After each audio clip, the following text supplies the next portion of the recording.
Hello guys, welcome back to the channel. So today I'll tell you how to send greeting or away messages to your WhatsApp business account for customers.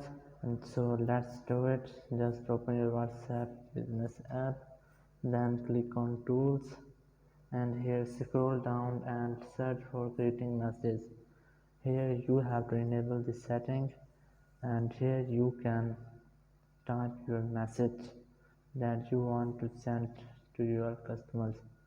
Click on OK, and here you can select your recipients as everyone that send you messages, he will be receive your greeting message.